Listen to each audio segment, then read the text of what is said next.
बिस्मिल्लाहिर्रहमानिर्रहीम। अस्सलाम वालेकुम वरहमतुल्लाहि वबरकातुहू। दोस्तों, आप मेरा यूट्यूब चैनल पाक न्यूज़ 55 देख रहे हो। मैं अहमद खान।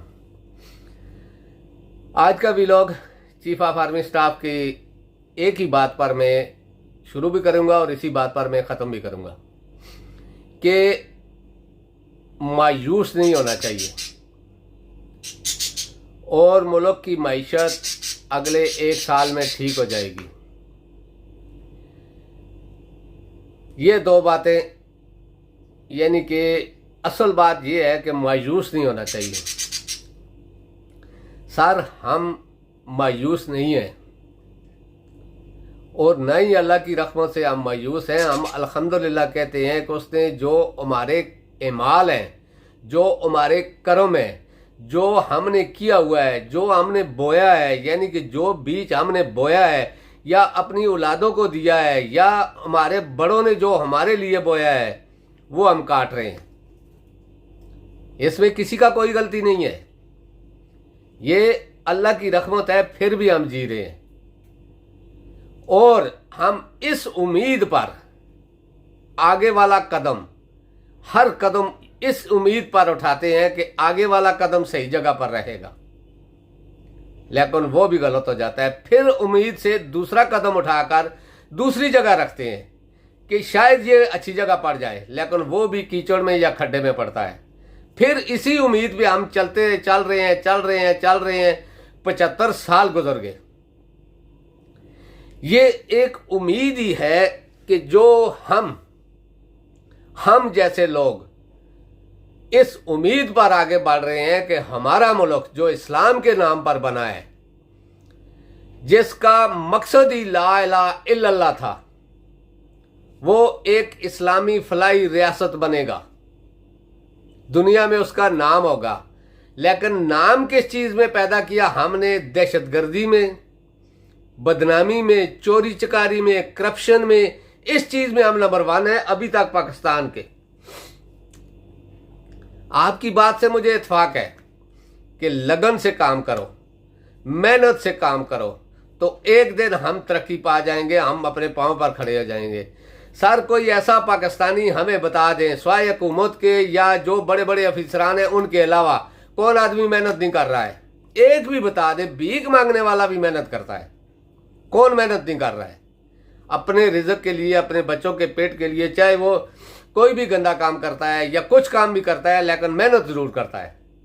हमारा वज़ीर आज़म हर जगह जाता है, कहता है हम इंशाअल्लाह दिन रात मेहनत करेंगे। ओ भाई, आप लोग तो मेहनत कर रहे हो जो अपने लिए, पाकिस्तान के लिए क्या मेहनत की आप लोगों ने? फिर सर, आपने कहा कि पाकिस्तान की मईशत इंशाअल्लाह एक साल में अपने पांव पर खड़ी हो जाएगी और पाकिस्तान आगे बढ़ेगा। लेकिन सर, आपने कोई रोड मैप नहीं बताया कि किस तरीके से बढ़ेगा। ये जो रोड मैप आप लोगों ने दिया हुआ है हमें पीडीएम की शक्ल में, इस तरीके से आगे बढ़ेगा या कुछ और तरीका है? मेरा कहने का ये मकसद है कि ये जो रोड मैप है, इसमें तो सारे खड्डे पड़े हुए हैं, ये तो सारा टूटा हुआ है। इसमें तो कोई कदम भी आप आगे रखोगे खड्डे में ही जाएगा या कीचड़ में जाएगा, क्योंकि इसमें ऐसा कोई 1 मीटर, हर 1 मीटर के बाद 1 मीटर अपने लिए बना हुआ है, कोई दूसरी गाड़ी के टायरों के लिए या दूसरे किसी आदमी के लिए नहीं है। हर आदमी इस हुकूमत में जितने भी हैं, 100 के करीब वजीर हैं, बल्कि ऊपर है, सब अपने फायदे के लिए कर रहे हैं। मुल्क के लिए बारे में किसने सोचा है? क्या शहबाज शरीफ हुकूमत में आया है पाकिस्तान बचाने के लिए? क्या ये पीडीएम की हुकूमत जो 18 पार्टियां मिलकर बनवाई गई है, क्या ये पाकिस्तान बचाने के लिए बनवाई गई है? नहीं सर, एक्सक्यूज मी, सॉरी, ये नहीं है। ये जो कुछ भी किया, ये बाजवा ने अपनी एक्सटेंशन के लिए किया था, लेकिन वो भूल गया था कि अल्लाह ने कुछ और लिखा हुआ है। बाजवा ने ये जो कुछ खड्डा पाकिस्तान के लिए खोदा था सर, माजरत के साथ, लेकिन अल्लाह ने कुछ और लिखा हुआ था। ये उसकी अपनी एक्सटेंशन, अपनी ज़ात के लिए, कोई मुल्क के लिए नहीं, सिर्फ अपनी ज़ात के लिए उसने जो कुछ किया था किया था। फिर सर, आप को अल्लाह पाक ने जो पावर, जो ताकत, जो इज़्ज़त दी है, ये सिर्फ उसी का देन है। किसी नवाज शरीफ, शहबाज शरीफ, जरदारी, फजल रहमान किसी का देन नहीं है, ये उसका देन है। उसने आपके नसीब में लिख दिया था। अगर नवाज शरीफ का बाप भी कब्र से बाहर निकल कर आता तो वो इसको मिटा नहीं सकता था। क्यों?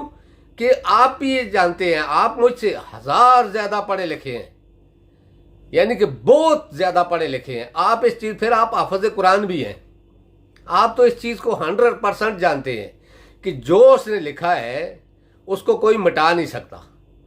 और अगर आपके नसीब में न लिखा होता तो आपकी रिटायरमेंट थी। आपके नसीब में लिखा था, आपकी रिटायरमेंट को एक्सटेंशन दी गई, फिर आपको ये अहदा मिलना था। अब ये आप पर है। अल्लाह ने आपको यानी कि पाकिस्तान की सबसे बड़ी ताकत आपके हाथ में है। अब आपने इसको इस्तेमाल करना है। किस तरीके से करना है? अच्छे रास्ते से या डंडा दिखाकर? क्योंकि अल्लाह हर एक को कुछ ना कुछ देता है और फिर वो उसके इमाल को लिखता भी है कि इसने क्या अच्छा किया, क्या बुरा किया। आपको अल्लाह ने ताकत दी, अल्लाह पाक आपको कामयाब करे। हम तो यही चाहते हैं कि अल्लाह पाक आपको कामयाब करे, अल्लाह पाक आपको सरखुरू करे, पाकिस्तान की भलाई के लिए, पाकिस्तान के मफाद के लिए। क्योंकि हमें पाकिस्तान पहले है, उसके बाद जो भी है, चाहे वो आर्मी चीफ है या सदर है या वज़ीर आज़म है या कोई सियासी लीडर है, हमें पाकिस्तान पहले है। हम पहले मुसलमान हैं, उसके बाद पाकिस्तानी है, उसके बाद किसी पार्टी से हमारा ताल्लुक है, लेकिन पाकिस्तान पहले है। लाखों जर्नैल, लाखों वज़ीर आज़म, लाखों वज़ीर, हर चीज़ आकर चले जाते हैं, लेकिन मुल्क का नाम है। और नाम क्या लिखा हुआ है? इस्लामी जमहूरिया पाकिस्तान। उसमें शायद इस्लामी भी हट गया है, जमहूरिया भी हट गया है, अब सिर्फ पाकिस्तान रह गया है। आगे आप लोगों की मर्जी है कि उसको पूरा नाम देते हैं या सिर्फ पाकिस्तान बोलते हैं। तो सर, मईशत का जो आपने बताया है, ये इनसे तो नहीं होगा, ये तो कभी कर ही नहीं सकते। क्योंकि हर आदमी का एक अपना एक स्टाइल होता है, सामने नजर आता है, एक मफाद है। इनका मफाद था अपने आप को बचाना, और बाजवा ने इनको डराया हुआ था, और ये अपने आप को बचाने के लिए इस चीज़ में आ गए। लेकिन जब ये आए तो पाकिस्तानियों ने इनको तस्लीम नहीं किया। क्योंकि जब पाकिस्तानी बच्चा बच्चा इनको जानता है, फिर कैसे तस्लीम कर लेते? मैं तो उस वक्त भी, मेरा उस वक्त का ट्वीट भी पढ़ लें, फेसबुक भी पढ़ लें, मैंने कहा था बाजवा सर आप खुद आ जाते, इन लोगों को ना लाते, क्योंकि इनको कोई तस्लीम। हालांकि उस वक्त जिस दिन ये इमरान खान की हुकूमत गई थी आखिरी टाइम पे, तो मैंने ये ट्वीट भी किया था और फेसबुक पे भी अपलोड किया था कि बाजवा सर आप खुद आ जाते, इनको ना लाते, क्योंकि इनको सारी दुनिया जानती है। चलो छोड़ो, वो जो भी आगे हैं। ये आए किस लिए हैं? आते ही इन्होंने क्या किया है? सर कोई एक चीज़ आप हमें बता दें कि इन्होंने पाकिस्तान की खातर कुछ किया है। एक कोई ऐसी चीज़ जो इन्होंने पास की हो अवाम के लिए या पाकिस्तान के लिए या पाकिस्तानियों के लिए या मैशियत के लिए, कोई एक चीज़। हर चीज़ इन्होंने अपने लिए की है। केस माफ़ करवाए हैं, नैब ख़त्म की है, FIA ख़त्म की है, यानी कि हर चीज़ इन्होंने अपने लिए की है। कोई कुछ भी नहीं हुआ। अभी जो ये कर्जा मांग रहे हैं IMF से, वो भी अपने लिए। अवाम को इससे क्या फ़ायदा है? अवाम को ये क्या देंगे? यानी कि ये जो हुकूमत के पिट्ठू मीडिया है, नाच नाच के 2 जहाज आगे तेल के, 2 जहाज आगे तेल के। ओ भाई, 2 जहाज तेल के आए, उनको क्या करें? क्या अवाम को सस्ता पेट्रोल मिला या तेल मिला?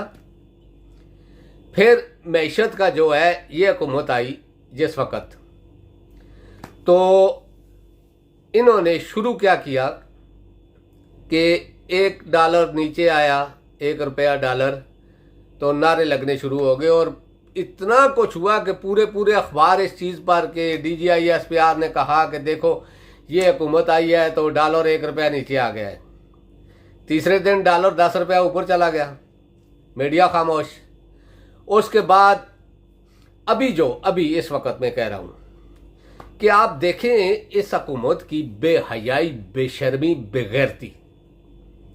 डॉलर 300 को पहुंच गया है, लेकिन 5 रुपए नीचे होता है तो वो बेगैरत मीडिया पूरी अखबार, टीवी चैनल पर सारा दिन ये चलता रहता है कि डॉलर 6 रुपया नीचे आ गया, डॉलर 12 रुपया नीचे आ गया। लेकिन ये नहीं बोलते कि डॉलर 300 को गया है 178 से, तो ऊपर से अगर 12 रुपये नीचे आ गया है तो कौन फिर हमारा वजीर खजाना या वो? मुबारका भाई, मुबारका। हर चीज में इतनी बेगैरती, डेटाई से बोलते हैं कि आदमी सोचने लग जाता है कि इन जैसा बेगैरत और यानी कि गंदा इंसान दुनिया में कोई है जो डॉलर को 300 तक ले गया और 12 रुपये को नीचे आया है तो डंडोरा पीटना शुरू कर देगा, एक दूसरे को मुबारकें शुरू हो गई हैं। वही तेल इमरान खान रूस से बात करने गया था, जिसके पीछे बाजवा अमेरिका पहुंच गया था उसको हटाने के लिए कि इमरान खान अपनी मर्जी से गया है। वही तेल ये इंडिया से ले रहे हैं 65% कमीशन पे, रूस से डायरेक्ट नहीं ले रहे, कमीशन पे ले रहे हैं। वही तेल अगर अब ये कहते हैं हम रूस, ठीक है रूस से ले रहे हैं, अगर रूस से ले रहे हैं उसका आवाम को क्या फायदा है? बता दे कोई चीज। सर आप हमारी फौज के सरबराह हैं, हम आपको सलूट करते हैं, और हर फौजी को जो भी मब्बे वतन है। लेकिन सर आप जो कुछ DGI SPR ने कहा और जो कुछ आज आपने कुछ साफियों से कहा, ये आप जैसे इतने बड़े अहदेदार, मैं ये नहीं कहूँगा, मादरत के साथ नहीं कहना चाहिए, क्योंकि आप जिस पोस्ट पर हैं वो पोस्ट बहुत बड़ी फौज के यानी कि सिपा सलार की है, और आप कुछ ऐसी बात कर रहे हैं जो एक साइड को हिट कर रही है, दूसरी साइड को सपोर्ट कर रही है, और जिनको सपोर्ट कर रही है वो आप जानते हैं कि वो पाकिस्तान के क्या दुनिया के नंबर 1 करप्ट है। अभी देखिए उसका बेटा बरी हो गया है। क्यों बरी हुआ है? उसकी वजह यह है कि कोई गवाह वगैरह नहीं पेश किया हुकूमत ने, केस को सपोर्ट नहीं किया, यानी कि हर चीज़ में 2 नंबरी चल गई है। सारे इनके केस बरी हो गए हैं, ये बरी अलजिमा है। बाकी पाकिस्तानी जाने और पाकिस्तान जाने, मैशत सर कभी ठीक नहीं होगी जब तक ये लोग रहेंगे। जितने भी ये चोर उचक्के जब तक ये रहेंगे, मैशत कभी ठीक नहीं होगी। हो सकता है फौज इक़्तिदार संभाल रहे तो हो सकता है, मैं 100% कहता हूँ, हो सकता है ठीक हो जाए, लेकिन ये लोग जब तक रहेंगे और जब तक इन जैसे करप्ट लोगों को सजाएं नहीं मिलेंगी, पाकिस्तान ठीक नहीं होगा। तो अब मैं आता हूँ ज़रा अपने जो दीन वाला दीनी भाई है फजल रहमान, वो 2-3 दिन तक तो बहुत उछल रहा था कि मेरे को दुबई में क्यों नहीं बुलाया, क्योंकि मेरे को आज तकरीबन 1.5 साल हो गया है, इन्होंने बोला हुआ है कि तुमको सदर बनाएंगे, सदर भी नहीं बनाया। फिर अभी निगरान वज़ीर आला की बारी आई है तो फिर वो भी मेरे को यानी कि इन्होंने कुछ मेरे साथ बात भी नहीं की, आपस में जाके ये बात करके चले गए, यानी कि एक किस्म का उन्होंने अपना दिखाया कि हम नाराज़ हैं। लेकिन फजल रहमान जैसे लोग नाराज़ हो सकते हैं? कभी भी नहीं हो सकते, क्योंकि जब किसी कुत्ते के आगे हड्डी डाली जाए तो वो भौंकना छोड़ देगा, हड्डी उठा के निकल जाएगा। यही बात इन जैसे सियासतदानों की है।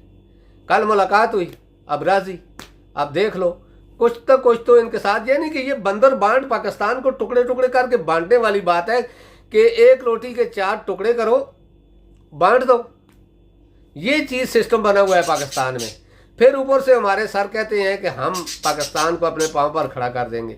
सर ये जो हिसाब बना हुआ है ना पाकिस्तान में, हर सूबे में 10-10 पार्टियों का मुकाबला हो रहा है, कोई पाकिस्तान का नहीं सोच रहे।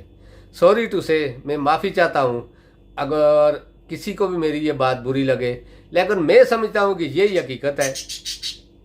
आपकी जो पोस्ट है वो बहुत बड़ी है, अल्लाह ने आपको इज़्ज़त बख्शी है, अल्लाह पाक आपको इससे भी ज़्यादा इज़्ज़त दे। मैं ये नहीं कहता कि पैसे की या दौलत की इज़्ज़त है, मैं चाहता हूँ कि आप लोगों के दिलों में बसें, इज़्ज़त के लिए, नफ़रत के साथ नहीं। खुदा की कसम में हर अपने आर्मी चीफ का लिए यही दुआ करता था, मैं इतनी ज़्यादा सपोर्ट करता था, यही दुआ करता था कि पाकिस्तान का आर्मी चीफ और पाकिस्तान की फ़ौज दुनिया के दिलों में रहे।